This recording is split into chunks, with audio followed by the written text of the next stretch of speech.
Natin mga kababayan ni ACT Party List Representative Franz Castro, si Senator Bato de la Rosa, tinawag pang duwag. Duwag. Sabi niya, Mr. Maravillas, may isog sila. Iduwag nga po eh. Yan ang tawag sa kanila ni Franz Castro. Ayan po. Sabi dito, a cowardly act. House Deputy Minority Leader in ACT Party List Representative Franz Castro criticizes Senator Bato de la Rosa for his refusal. Nagbabagang mga balita at pagtalakay sa mga isyu na lipunan. Pulsa, opinyon, para at paglalantad sa katotohanan. Pulsa, what you see is what you get. Unisan.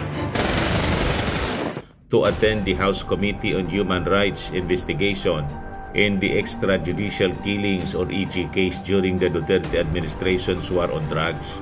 Sa kanyang statement po, sabi ni Castro, inakusan niya si De La Rosa of using interparliamentary courtesy as an excuse to avoid facing the victims and their families. Ginamit pa mga kababayan yung sabi ni Senator Bato. In-advisean daw siya ni Senate President Chis Escudero. Yan pala, sabi ni Chis Escudero po, in-informan lang niya ako na in-invite siya. So hindi man siya pinipigil po. Kung gusto niyang mag-attend, di okay. Ginamit pa. Dahil daw sa advice sa kanya, wala man palang ganung advice na huwag siyang mag-attend. So sabi ni Franz Castro, ginagamit mo lang niya, duwag ka. Sa kabaga niya, Mr. Maravillas, duwag nga. Kasi kung talagang matapang sila ni Maudigs, bakit hindi nila kayang harapin yung mga accusers nila doon sa congressional investigation? Di ba? Sabi dito po, Senator De La Rosa should not hide behind interparliamentary courtesy as an excuse. The truth is, he is afraid to face the victims of the bloody war on drugs or the drug war that he and the former President Duterte orchestrated niya. Castro urged De La Rosa to reconsider his decision, asserting that if he truly believed in the righteousness of their actions, he should have not fear in facing the inquiry. The teacher Solon emphasized the need for accountability and justice for the victims, questioning the double standard in De La Rosa actions. Isumpay na po ninyo at pag hindi mag-attend, ipakulong ninyo. I-contempt, ipa-aristo ninyo. Si Bato, ganun din yung threat niya doon sa mga ayaw po magharap sa Senate investigation po. Iba ganun sila. So anong pagkakaiba niya? I-contempt po ninyo pag ayaw. Tapos mag-issue kayo ng arrest order tulad ng kay Pacquiao para sabay-sabay na silang magtago o hindi na makakampanya. Itong si Castro tatakbong senador o si Bato tatakbong re-election. Pag nagtatago siya, hindi na siya makakampanya, pati si Maudigs. Di ba? So, indiretso lang po ninyo. Ayan ba? Palusot itong kalbong ito. Case closed na. Hindi talaga ako pupunta. O ngayon, pag nagsagawa kayo ng Senate investigation, di may rason na, may preceded na po. May rason din na hindi din pumunta pag tinatawag ninyo kasi gawain ninyo eh. Tama? Ang totoong maisog po, itong ipapakita ko po sa inyo. Yung ating poging-poging Pangulong Bongbong. Sabi dyan, as your Commander-in-Chief, I assure you of this administration support in prioritizing your welfare, ensuring that you are well attended to in terms of overall health and wellness, so you may perform your duties effectively and safely.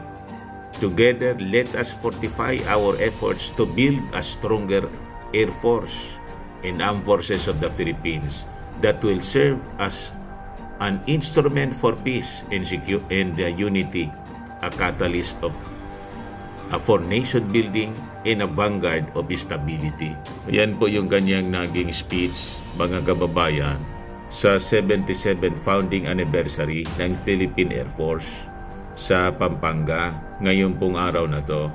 So sabi dyan, President, na ibigay sa inyo yung full story ng balitang yan, click subscribe muna dito sa ating YouTube channel and hit the notification bell para lagi po kayong updated sa mga kaganapan dito sa ating bansa. Like and share na rin po ninyo ang ating video at huwag na rin po ninyo na skip yung ating mga commercial ads para tuloy-tuloy lang ang pag-unlad ng Bagong Pilipinas. Sa mga nagana po ng malinis and spacious fitness gym, pumunta lang po kayo sa aming Colossal Fitness Gym. We also offer Grab Car Rental with our brand new 2023 model ng Toyota Innova. We also accept booking for those who are planning to travel via PAL, Cebu Pacific, and other airline companies, local and international, and bills payment for Meralco Bills, Aleco Bills, PLDT, etc. Ang Colossal Fitness Gym is located at 3rd floor Security Bank Building, Lanco Business Park, Legazpi City, Albay. For inquiries, look for Jilon Maravillas, contact number 0966-802-0949. Yan po yung aming Innova. Lagi na pong matao sa amin.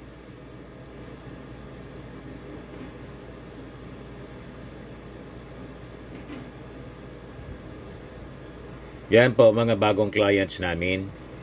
Napakaganda at colorful at napakalinis ng aming gym po.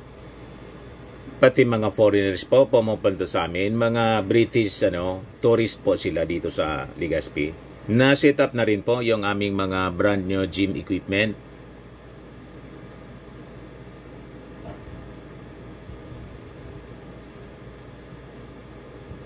May treadmill na rin po kami. Ito naman po yung bago naming product na binibenta online. Eye Glow Serum, whitening po siya. Tingnan ninyo yung epekto sa aking anak na architect before and now. Yung mga inquiries po ninyo, dumiretso na lang kayo sa kanyang Facebook account, Riz Maravillas. Ito naman po, Firmax Firming and Lifting Cream, pinapahid po sa mga pulses and affected area. Mainam po sa paninigas ng mga kaso-kasuan. Ito naman po, Automax Radiant Serum. Sa mukha naman yung application, anti-aging po siya. You will look 10 years younger than your age. Sa mga cancer patients naman po, baka lang gusto ninyo itong itry. Neng siya red mixed fruit drink. Hindi mo po siya gamot, food supplement siya. Kaya lang, gawa siya mga kababayan sa goji berry. Yung goji berry may anti-cancer properties. O ngayon, yung mga inquiries ninyo, dumiritso na lang kayo sa aming messenger sa Facebook para masagot namin agad. Ayos pa?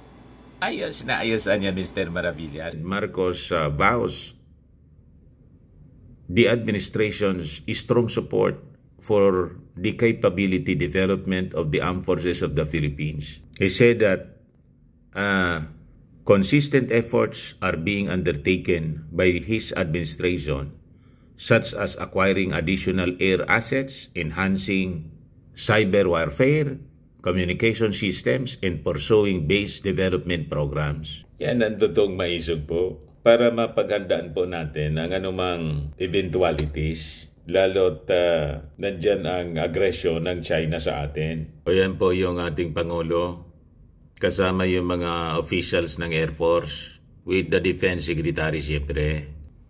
Ayan, yung exhibition po ng ating fighter jet, yun yung magmensahe yung ating Pangulo. Di ba? So ito po yung naging mensahe ng ating Pangulong Bongbong Marcos sa 77th founding anniversary ng Air Force, Philippine Air Force po. I am very happy to join the faithful guardians of our aerial domain as we commemorate the 77th founding anniversary of the Philippine Air Force. For over 70 years, our Air Force has soared through the skies as Filipinos' enduring spirit of freedom. On behalf of a grateful nation, I extend my deepest gratitude to the valiant officers and personnel of the Philippine Air Force as ably commanded by Lieutenant General Steven Pareño. Over the past year, we have made significant steps that complement and boost this administration's vision for a stronger, more capable Air Force. We have increased our maritime domain awareness by regularly conducting maritime patrol missions, monitoring over 400 unknown tracks within the Philippine Air Defense Identification Zone. We have likewise supported internal security operations, which have resulted in the surrender and neutralization of over 250 members of local insurgency groups. We have also heightened our international defense and security engagements by sustaining our talks with our foreign military counterparts and participating in multiple bilateral and multilateral military exercises. This is a testament to our stern resolve to contribute to the global peace and security. In all of these, the selfless women and men of the Air Force have been nothing short of exemplary, especially in your efforts to provide prompt assistance by regularly conducting humanitarian and disaster response operations. Under this administration, we continue to support our armed forces through capability development. Consistent efforts are being done, such as acquiring additional air assets, enhancing cyber warfare communication systems, and pursuing base development programs. We have likewise acquired additional aircraft as well as advanced radar systems, which have transformed our operational readiness and has enhanced our operational reach. Indeed, these assets contribute to an agile Air Force capable of protecting our nation, our people, and our resources, and dedicated to ensure that we are ready to face challenges with advanced precision, speed, and force. As we celebrate another year of service, I extend my sincerest congratulations to this year's awardees for your outstanding performance. As your Commander-in-Chief, I assure you of this administration's support in prioritizing your welfare, ensuring that you are all well attended to in terms of overall health and wellness, so you may perform your duties effectively and safely. Let it be known that your unparalleled dedication and noble duty to our nation are hereby